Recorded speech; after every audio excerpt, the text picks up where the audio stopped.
Morning. I am Bernadette Henry, and I am a mental health and emotional wellness coach, and I work with moms who have newly diagnosed children on the autism spectrum. And part of this is that a lot of moms, they struggle. So first of all, autism is a neurodevelopmental disorder in children, and it affects different areas of their life. So it can affect their speech, it affects their language, it affects their memory, it affects, different aspects of their life, doing everyday things that we may take for granted.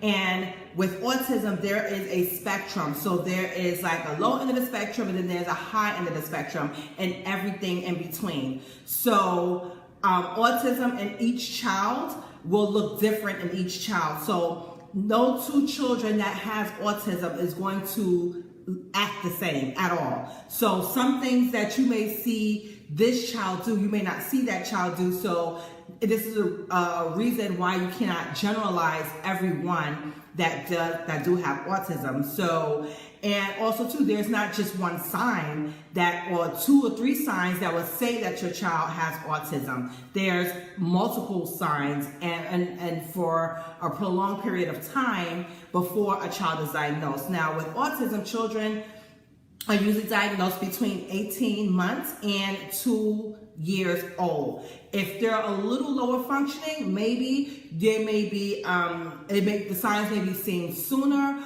or and higher functioning, or in functioning in general, you may see the signs more when they're 2, 3, 4, depending on where they are in the spectrum. Because a lot of times too, a child may exhibit certain signs or certain things, but as a parent, you're not thinking autism. That's not the first thing that pops in your head. So let me just tell you, I am a child. I'm not a child. I'm a parent, and I do have a child on the autism spectrum. It took me a little while to find out, and currently I have one of my children in early intervention. Now, one ugly thing that we usually go through as parents when our child is diagnosed, or when you hear that word, oh, your child has autism, a lot of parents become, they go into denial, and denial is kind of, it plays off of fear. So denial, fear, they just have a lot in common. And denial, what it looks like is you may see the signs, right? And you're like, no, that's not autism. No, that's something else. Oh no, they'll grow out of it. No, it's supposed to be more things, and it's fine. It's perfectly normal. I think anytime you receive some news that you wasn't expecting, denial is a normal part of it. Denial is like the first thing that's going to happen. And the only bad thing about denial really is that it keeps you stuck in a certain place. It keeps you stuck in fear. And when you're stuck in fear, you're not going to take any actions. You're not going to make any actions to get from point A to point B. So when your child is diagnosed, you're like, no, my child does not. My child does not have autism. I'm not claiming that. This is not what's going on. And you do that for some time, like when your child has autism, you do that for some time. But the danger of doing that is that now your child is losing time. Your child is losing time that services can be offered to that child. So for example, like I said before, you can tell that a child has autism as early as 18 months. Now, it's not for you as the parent to diagnose it, because like I said, when you have a child, you're not thinking that your child is autistic. You're just thinking they're just a baby, they're doing baby-like behaviors, maybe things are just taking a little longer, let me just wait some time. And a lot of times when you bring these concerns to family or friends, they're going to say the exact same thing, therefore feeding into your denial, okay? So if you feel, and this is one tip on how to deal with this, if you feel that there's something going on, just when you go to your next pediatric visit, speak to the doctor. Hey doctor, I see A, B, C, D, E, F, G, and I would like to know, they're not going to diagnose, but you can say, hey, look, I would like a referral to early intervention. Okay, because let me tell you this, early intervention is a free service that's provided to children who has autism. And the best thing, like I said, if you see something going on or you just don't know what's going on, because a lot of times, even if you're a new parent, but it doesn't matter, because anytime you have a child with autism, like you are a new parent to a child with autism, no matter how many children you have. But if you see something different or something that you don't think is right, I would say the first stop, speak to your child's doctor.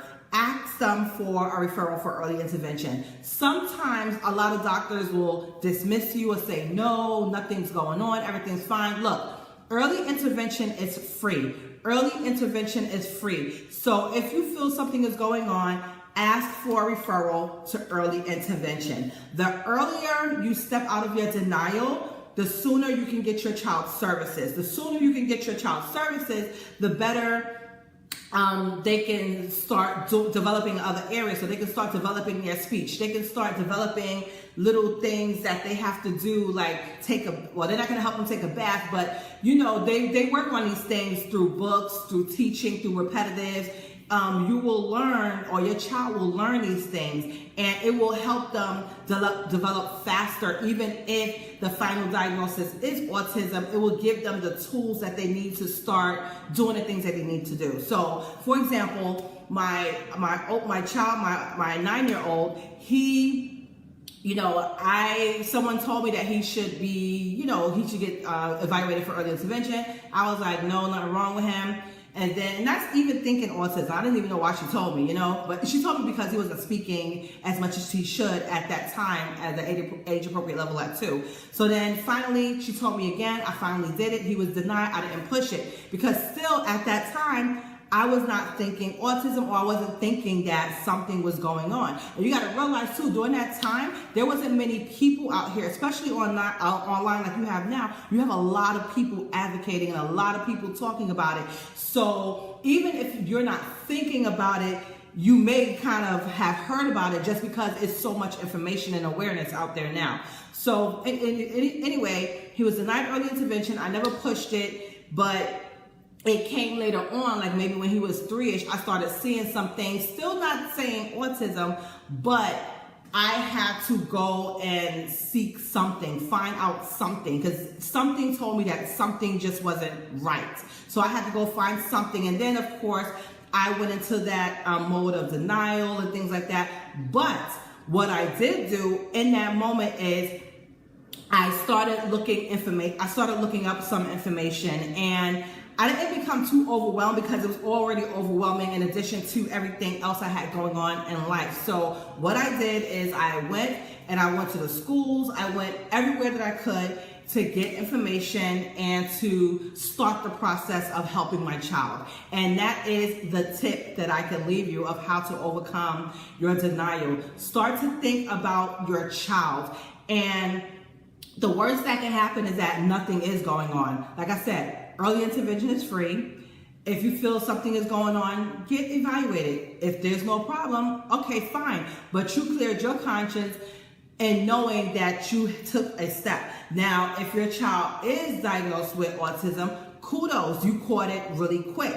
And not being in denial for long will help you to get your child the services that they need so that they can begin to thrive and function and do everything that they need to do. So I just wanted to leave you with that tip today.